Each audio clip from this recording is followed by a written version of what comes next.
Students, good morning to all. Hope you all are doing well. आपको मेरा first part शायद से अच्छा लगा, मुझे रिस्पॉन्स भी काफी मिला, इसके लिए थैंक यू सो मच। अब हम बच्चों सेकंड पार्ट की तरफ कंटिन्यूटी में चलेंगे। हमने लास्ट टॉपिक किया था कि हमने रिएक्शंस को 3 में डिवाइड किया था, वेरी स्लो, वेरी फास्ट और मीडियम स्पीड रिएक्शन। आज का टॉपिक मोस्ट इंपॉर्टेंट है student, that is the rate of reaction. देखो बच्चों, रेट ऑफ रिएक्शन के बारे में हम डील करेंगे, तो उसके बाद ही हम इसके न्यूमेरिकल सेक्शन की तरफ भी मूव ऑन करेंगे।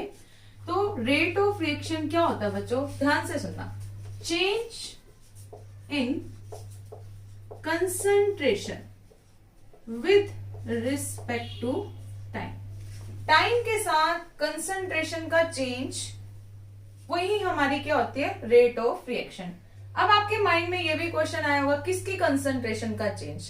तो ध्यान से सुनिए स्टूडेंट्स, हमने एक केमिकल रिएक्शन के बारे में स्टडी करनी है और हम सब जानते हैं केमिकल रिएक्शन में दो चीजों का पार्टिसिपेशन होता है। वन इज योर रिएक्टेंट और one is your product. Reactant is the species which react. जो स्पीसीज रिएक्ट करेगी वो हमारी क्या होती है, रिएक्टेंट। और जो न्यू सब्सटेंस फॉर्म होता है वो हमारा क्या होता है, प्रोडक्ट होता है। तो इट मींस आपको दिख रहा है कि यहाँ पे एक तो कंसंट्रेशन किसकी मैटर कर रही है, रिएक्टेंट की, और एक कंसंट्रेशन किसकी मैटर कर रही है, प्रोडक्ट की। तो हम यहाँ पे बोल सकते हैं इट मींस किसकी कंसंट्रेशन में चेंज आ रहा है, change in concentration of reactant and product with respect to time। Time के साथ कंसंट्रेशन का चेंज किसकी, रिएक्टेंट की और प्रोडक्ट की, उसको हम क्या बोल देते हैं बच्चों, रेट ऑफ रिएक्शन। तो अगर हम नॉर्मली बात करें रेट ऑफ रिएक्शन के बारे में, तो हम इसको दो टर्म में लिख सकते हैं बच्चों। एक तो किसके रिस्पेक्ट में, रिएक्टेंट के, और एक किसके रिस्पेक्ट में, प्रोडक्ट के। तो सबसे पहले मैं आपको लिख के दिखा रही हूं रिएक्टेंट के रिस्पेक्ट में। तो स्टूडेंट्स आप मुझे एक बात बताओ, रिएक्टेंट क्या होता है। जब भी कोई रिएक्शन होगी तो रिएक्टेंट की कंसंट्रेशन हमेशा डिक्रीज होती है और प्रोडक्ट की कंसंट्रेशन क्या होती है, इंक्रीज। क्योंकि हमें पता है प्रोडक्ट बन रहा है और रिएक्टेंट जितना कम होता जाएगा, रिएक्टेंट की कंसंट्रेशन जितनी कम होती जाएगी, उतने प्रोडक्ट की फॉर्मेशन होती जाएगी। तो इसीलिए जब हम डिस्कस करेंगे यहाँ पे, तो हम क्या बात करेंगे, रेट ऑफ रिएक्शन में रिएक्टेंट की कंसंट्रेशन क्या होती है बच्चों, डिक्रीज। तो हम यहाँ लिख देंगे decrease in the concentration of reactant with respect to time, ठीक है। और अगर आप प्रोडक्ट के लिए लिखना चाहते हो तो आप लिखोगे increase in the concentration of product with respect to time.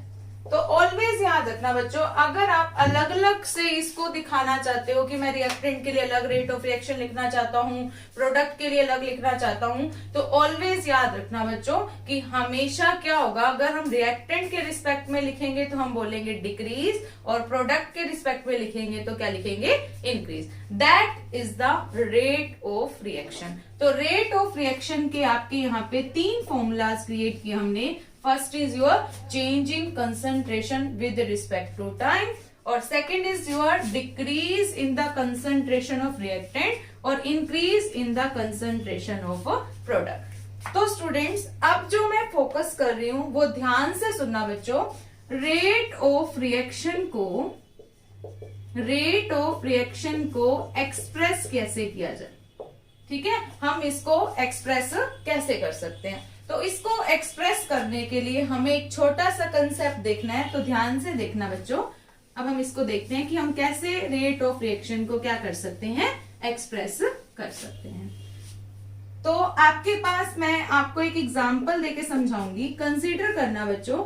आपके पास एक रिएक्टेंट है ए, एक रिएक्टेंट है बी, और वो क्या कर रहा है, प्रोडक्ट बना रहा है सी प्लस डी। तो इट मीन्स ये दोनों हमारे को किसको रिप्रेजेंट कर रहे हैं, रिएक्टेंट की कंसंट्रेशन, और ये किसको रिप्रेजेंट कर रहे हैं, प्रोडक्ट की कंसंट्रेशन। अब हमें पता है रिएक्टेंट जो होता है हमेशा डिक्रीज होता है, तभी तो हमारा क्या बनता है, प्रोडक्ट। तो अगर आपको बोल दिया जाए कि इस रिएक्शन के लिए रेट लिख के दिखाओ, तो आप रेट ऐसे लिखोगे, ध्यान से देखना, A plus B C plus D form कर रहा है, तो A क्या आपका रिएक्टेंट, तो ऐसे लिखोगे DA by dt, change in concentration of reactant with respect to time. और रिएक्टेंट है तो एज ऑलवेज याद रखना है बच्चों, आपको इसके सामने क्या लगाना है, माइनस का साइन, क्योंकि मैंने अभी आपको बोला था कि रिएक्टेंट की कंसंट्रेशन क्या होती है, डिक्रीज होती है। B इज योर रिएक्टेंट, तो इसके लिए भी आप क्या लिखोगे, डी बी अपॉन में dt, क्लियर। और डी सी अपॉन में dt और डी डी अपॉन में dt। अब बच्चों आपको पता है C और D हमारे प्रोडक्ट हैं, तो उनके आगे हम माइनस का साइन नहीं देंगे, उनके आगे हम किसका साइन देंगे, प्लस का। तो बहुत इजी है बच्चों आपका, अगर आप किसी भी रिएक्शन का क्या लिखना चाहते हो, रेट लिखना चाहते हो, सिंपल सा। और आपको पता होगा कई जगह पे डी यूज होता है, कई जगह पे डेल भी यूज होता है, ठीक है। अब आपको डिफरेंस पता होना चाहिए कि डी और डेल में क्या डिफरेंस है, तो डी और डेल में इतना सा डिफरेंस है, D represented you small change और del represented you large change. तो क्वेश्चन के अकॉर्डिंग आपको डील करना है। अगर ये बोल रहे हैं कि बहुत लार्ज चेंज आ रहा है, तो आप बोलोगे कि हम उसको डेल्टा से रिप्रेजेंट करेंगे। अगर आपको ये बोला जाए कि आपके लिए स्मॉल चेंज की बात कर रहा है, तो आपको उसको किससे रिप्रेजेंट करना है, स्मॉल डी से। तो होपफुली आपको ये वाला एग्जाम्पल समझ में आ गया होगा। अब एक एग्जाम्पल मैं आपको और दूंगी, उससे बताना आपको थोड़ा क्लियर कट हुआ या ना हो, ठीक है। तो देखिए अब मैं इस रिएक्शन में थोड़ा सा मॉडिफिकेशन करूंगी। आप क्या लोगे, A की कंसंट्रेशन स्मॉल a, B की कंसंट्रेशन स्मॉल b, और आप क्या बना रहे हो बच्चों, प्रोडक्ट बना रहे हो, C की कंसंट्रेशन स्मॉल c और D की कंसंट्रेशन स्मॉल d। अब आपसे ये क्वेश्चन दे दिया जाए कि आप इसके लिए रेट लिख के दिखाओ, तो आप कंफ्यूज हो जाओगे, that is represented you stoichiometric coefficients, ठीक है बच्चों। अगर आपको यहाँ पे ये डिजिट्स हैं 1 2 3 4 ऐसे दे दिया जाए और तब बोल दे रेट ऑफ रिएक्शन लिख के दिखाओ, तो बहुत इजी है, ध्यान से देखना, आपका कंसेप्ट चेंज नहीं होना चाहिए।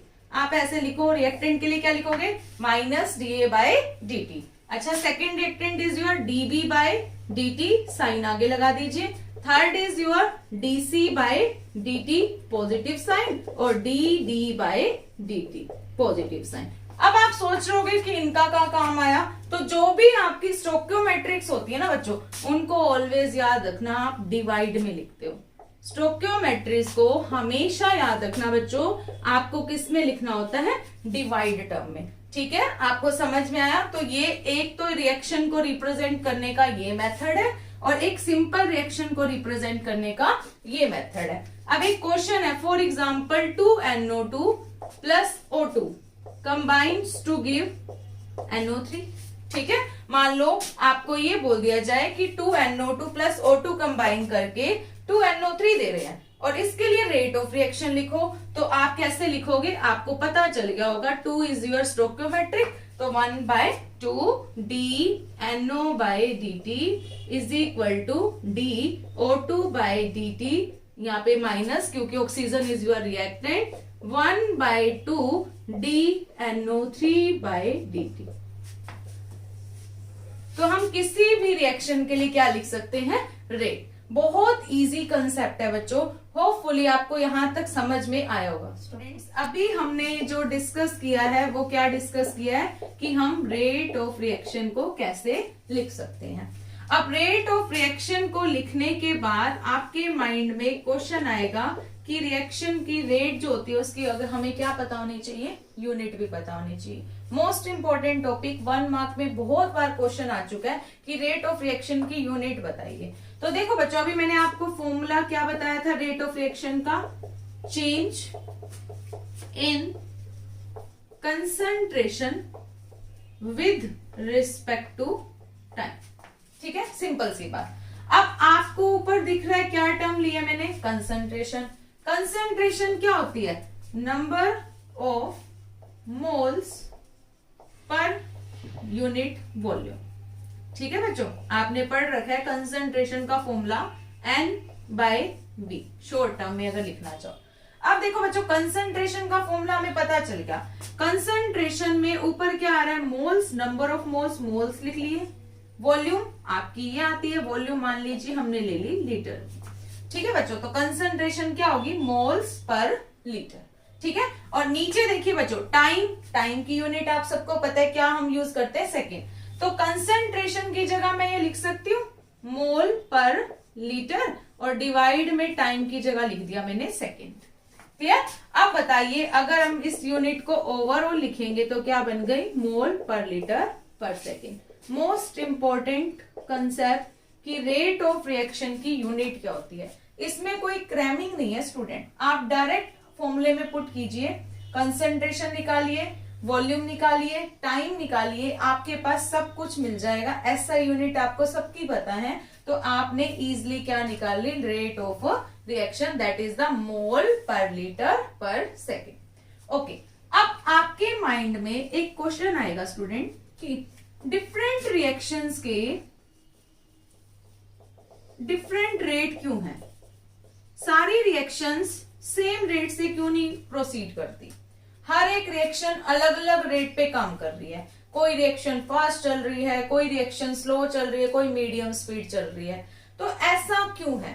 तो जहां पे भी बच्चों रिएक्शन में आपसे क्वेश्चन पूछे रहे ना कि रिएक्शंस की स्पीड अलग अलग क्यों है, ठीक है, तो आपको एक बात याद रखनी है, बस सिंपल से, वहां पे आपको एक कंसेप्ट ऐड करना है, bond breaking and bond making. ठीक है, हर एक रिएक्शन में जो बॉन्ड ब्रेक करने का रेट और बॉन्ड फॉर्म होने का रेट वो डिफरेंट होता है, जिसकी वजह से रिएक्शन की स्पीड क्या हो जाती है, चेंज। अब जैसे फॉर एग्जांपल हमने परसों पढ़ा था वेरी फास्ट रिएक्शन में AgNO3 को जब हम NaCl में डालेंगे तो आपका बन रहा था AgCl प्लस NaNO3। तो इट मीन्स ये रिएक्शन क्या गई थी मैंने आपको, या तो कुछ फ्यू सेकंड में हो जाएगी या कुछ मिनट्स में हो जाएगी। तो आपके माइंड में आ गया होगा कि यहाँ पे bond breaking and bond making बहुत फास्ट है, मतलब जिस रेट से बॉन्ड टूट रहे हैं फटाफट उसी रेट से क्या बन रहे हैं, बॉन्ड बन रहे हैं। तो इसीलिए बच्चों याद रखना, अब जैसे स्लो रिएक्शन में कोरोजन के बारे में हमने बात की थी, तो उसमें भी आपको पता है कि रिएक्शन बहुत स्लो चल रही थी, तो माइंड में आ गया होगा आपके, इट मींस वहां पे जो रेट ऑफ बॉन्ड फॉर्मिंग और रेट ऑफ बॉन्ड ब्रेकिंग क्या है, बहुत स्लो है, जिसकी वजह से रिएक्शन का रेट क्या हो चुका है, स्लो हो चुका है। तो जब भी आपसे ऐसा क्वेश्चन पूछ लिया जाए कि डिफरेंट रिएक्शंस का जो रेट होता है वो डिफरेंट क्यों है, तो आप बस एक आंसर दे देना कि वहां पे हमारी रिएक्शन बॉन्ड ब्रेकिंग और बॉन्ड मेकिंग के कंसेप्ट पे क्या करती है, डिपेंड करती है। ठीक है स्टूडेंट, तो यहां तक आपको समझ में आ गया होगा। स्टूडेंट्स, अभी तक हमने डिस्कस कर लिया रेट ऑफ रिएक्शन क्या है, रेट ऑफ रिएक्शन की यूनिट क्या है, रेट ऑफ रिएक्शन को एक्सप्रेस कैसे किया जाता है। ठीक है, आज हम कुछ न्यूमेरिकल्स करेंगे रेट ऑफ रिएक्शन पे, जो आपके हर बार बोर्ड में रिपीटेड क्वेश्चंस आते हैं। तो अब हमारा जो मेन टॉपिक रहेगा वो रहेगा numericals on rate of reaction.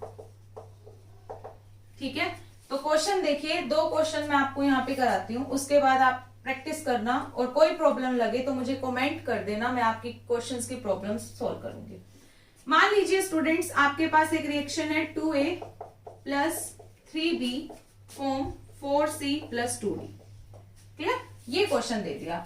Question में आपको ये मेंशन है कि rate of disappearance of B is 4 into 10 raised to power -3 mole per litre पर सेकेंड।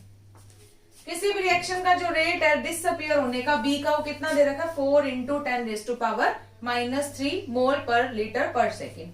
और आपको क्वेश्चन में ये बोल दिया जाए कि rate of appearance of C and D निकालिए। क्वेश्चन में ये दिया, बहुत आसान क्वेश्चन है, एक बार फोकस करना। क्या गिवन है आपको, rate of disappearance of B और निकालने के लिए क्या दिया गया, rate of appearance of C and D. Disappearance का मतलब क्या होता है बच्चों, जो चीज खत्म हो रही है, तो इट मीन्स ये रिएक्टेंट है, रिएक्टेंट तो खत्म हो रहा है, तो इसलिए उसका आगे क्या लिखा गया, डिसअपीयरेंस। और आपका पता है आपको कि प्रोडक्ट बन रहा है, तो इसीलिए यहाँ पे हमने क्या वर्ड दिया, अपीयरेंस। क्लियर। अब देखिए सबसे पहला काम आपको क्या करना है, आप किसी भी रिएक्शन में जब ऐसे क्वेश्चन सोल्व करोगे ना, तो फर्स्ट ऑफ ऑल आपको उस रिएक्शन का रेट लिखना है। रेट ऑफ रिएक्शन मैंने लिखना बताया -1/2, ठीक है, dA/dt is equal to -1/3 dB/dt is equal to +1/4 dC/dt is equal +1/2 dD/dt। हमने सबसे पहले यही काम करना है बच्चों, जो रिएक्शन आपको दी गई है उसका रेट लिख लीजिए, जो मैंने अभी आपको समझाया कैसे लिखना है। अब क्वेश्चन में देखिए बच्चों क्या निकालना है, रेट ऑफ अपीयरेंस ऑफ सी, पहले फर्स्ट करेंगे हम, और दे क्या रखा है, बी। जो आपको गिवन है, जिसकी वैल्यू गिवन होगी ना और जिसकी निकालनी है, आप उन दोनों को जस्ट क्या करो, एक दूसरे के इक्वल पुट कर दो। तो जैसे आपको दिख रहा है यहाँ पे हमारा क्या है, -1/3 dB/dt is equal to +4 dC/dt। Clear. अब आपको निकालना किसका है, dC/dt। तो आपको क्या करना है, जो इसकी स्टोइकियोमेट्री है उसको इस तरफ ले आइए, तो क्या बन जाएगा, 4/3 dB/dt is equal to dC/dt। अब बच्चों आपको पता है dB/dt की वैल्यू इसने आपको क्या दे रखी है, दैट इज 4 × 10⁻³ तो आप यहाँ पे पुट कर दीजिए 4 × 10⁻³ is equal to dC/dt। Clear. अब आपको जब आप इसको सोल्व करोगे तो आपके पास कितना आ गया, 16 × 10⁻³ और आगे बच्चों ये साइन है ना जो माइनस का, एक बात ध्यान रखना, यहाँ पे स्टूडेंट मिस्टेक करते हैं, कोई भी रिएक्शन का जो रेट है वो कभी नेगेटिव नहीं हो सकता। आपने कभी सुना है रिएक्शन नेगेटिव में चली गई, नेगेटिव में कभी भी नहीं होती। तो ये माइनस का साइन जस्ट आपको यहाँ पे क्या करना है, इग्नोर करना है। तो ऑलवेज याद रखना, जैसे आप इसको सॉर्ट आउट करोगे, जो आपका आंसर आएगा आपको क्या करना है, डायरेक्ट पुट करना है। तो आप जैसे मान लीजिए 5.1 समथिंग आया आपका आंसर, क्लियर। तो आपको ये सिंपल लिखना है, माइनस का साइन आप नहीं देंगे क्योंकि रेट कभी भी नेगेटिव में नहीं होता। तो ये तो हमने फर्स्ट पार्ट निकाल दिया। सेकेंड पार्ट में आपको क्या निकालना है, dD/dt। तो सेम अब की बार 1/3 dB/dt को किससे कंपेयर करोगे, 1/2 dD/dt। तो देखिए यहां पे अगर मैं करूं इसको dD/dt, जिसका निकालना है उसको एक साइड पे रखिए, बाकी को उधर ले जाइए। तो 2/3 dB/dt is equal to dD/dt। तो -2/3 dB/dt की जगह क्या पुट कर दोगे आप, 4 × 10⁻³ तो ऐसे करके आपने रेट किसका भी निकाल लिया, dD/dt। तो 8/3 × 10⁻³ dD/dt ये हमारा क्या आ गया, इसका आंसर आ गया। तो आपको ये बात याद रखनी है कि रिएक्शन जब भी निकालोगे नेगेटिव साइन नहीं आएगा लास्ट में, क्योंकि रिएक्शन का रेट कभी भी नेगेटिव में नहीं होता। तो इस टाइप के क्वेश्चंस आपके आते हैं, बिल्कुल इजी। एक का रेट दिया जाएगा, 2 का निकालने दे सकते हैं। इवन अगर आपको यहाँ पे किसका निकालना है, तो ए का डिसअपीयरेंस बोल दिया जाता, तब क्या करते हैं, बिल्कुल simple, -2 is equal to -1/3 dB। अब इन दोनों को कंपेयर कर देना, निकालना किसका, ए का, तो 2 को उधर ले जाओ, यहाँ तो वैसे ही ऑलरेडी माइनस कट जाएगा। तो 2/3 dB/dt और dB की जगह वैल्यू पुट कर देना। तो बहुत इजी क्वेश्चंस हैं, आप इनकी प्रैक्टिस करना। इवन आपको कोई भी प्रॉब्लम आए तो आप कमेंट में डालना, मैं आपकी प्रॉब्लम्स को जरूर सॉल्व करूंगी। Thank you so much students, hope करती हूँ आपको मेरी ये वीडियो बहुत पसंद आई होगी। अगर आपको पसंद आई है तो प्लीज मेरे चैनल को लाइक करना, शेयर करना, सब्सक्राइब करना, और कोई भी प्रॉब्लम है तो आप अपने कमेंट बॉक्स में ड्रॉप करना, ताकि मैं उसका सॉल्यूशन दे सकूं जल्दी से जल्दी। और ये आपका केमिकल काइनेटिक्स का पार्ट 2 है, पार्ट 1 इसी वीडियो के डिस्क्रिप्शन बॉक्स में मिल जाएगा। Thank you so much.